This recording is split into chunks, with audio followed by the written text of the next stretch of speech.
Mais la dette totale extérieure de la France est passée de 3 500 entre 2008 et donc 2023 est passée de 3 500 à 7 000 milliards.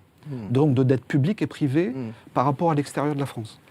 Donc si vous voulez, on est déjà ruiné. Mais tiens, qui possède cette dette ? Ça, c'est une question qu'on pose et que personne ne veut répondre. En tout cas, les ministres ne veulent pas répondre. Alors, le problème, c'est que ça change régulièrement. Hein. Vous savez que sur le marché secondaire de la dette, en une fraction de seconde, ça change de main. Mais si on fait une photo à l'instant T, on va dire que majoritairement, il y a les pays du Golfe, un petit peu la Chine, un petit peu les États-Unis.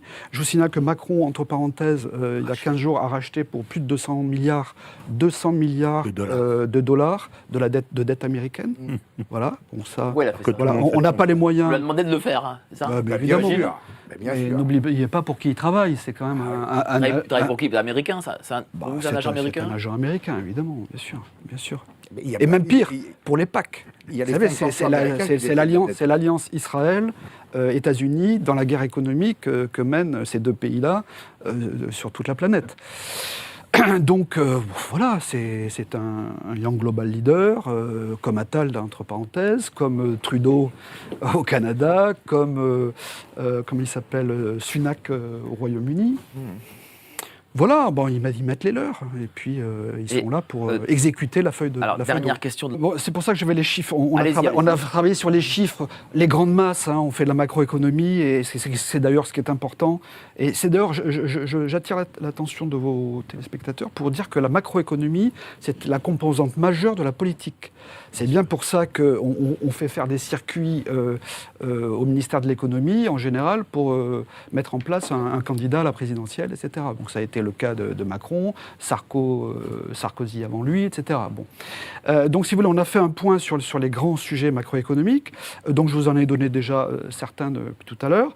On peut y rajouter le solde du commerce extérieur qui est passé de plus 300, donc excédent de 300 milliards à moins... En quelle année, 300 milliards ? Là, on était en 90-2004, c'est en deux périodes, donc on était excédentaire. Et à partir du moment de l'instauration de l'euro, dans la zone euro, entre 2004 et 2024, donc 20 ans, on est passé en déficit de moins 560 milliards. Ça, c'est un drame, parce que ça veut dire qu'on s'approvit à une vitesse grand V. C'est-à-dire que l'État doit trouver 560 milliards Ah non, ça, c'est le commerce extérieur.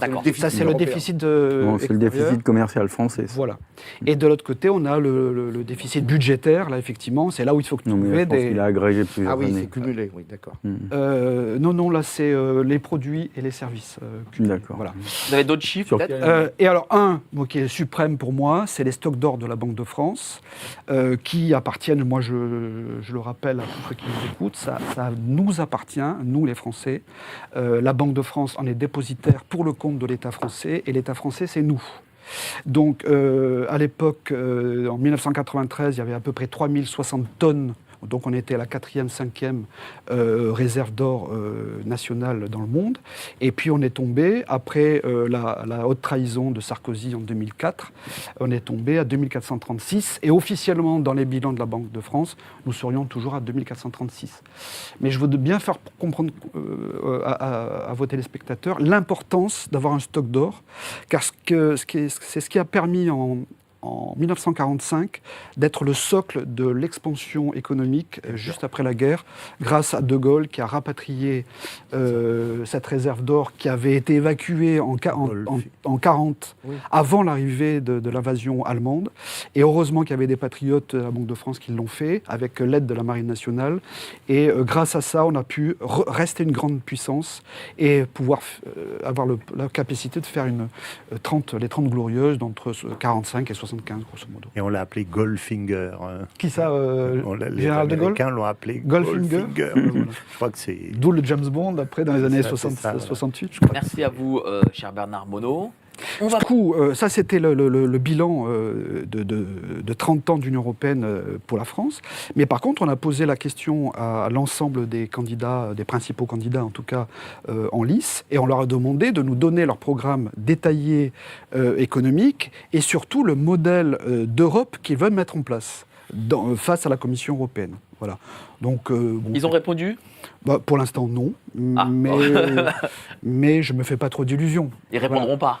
Je pense pas. J'ai l'impression qu'ils n'ont pas vraiment de programme, parce que je n'entends pas beaucoup de programmes. Quand je regarde à la lecture du marketing politique des vagues programmes, c'est quand même assez flou, assez évasif. Et ça tient pas debout. Et voilà. C'est vrai, ça tient pas debout. Merci beaucoup, cher Bernard Monod. On va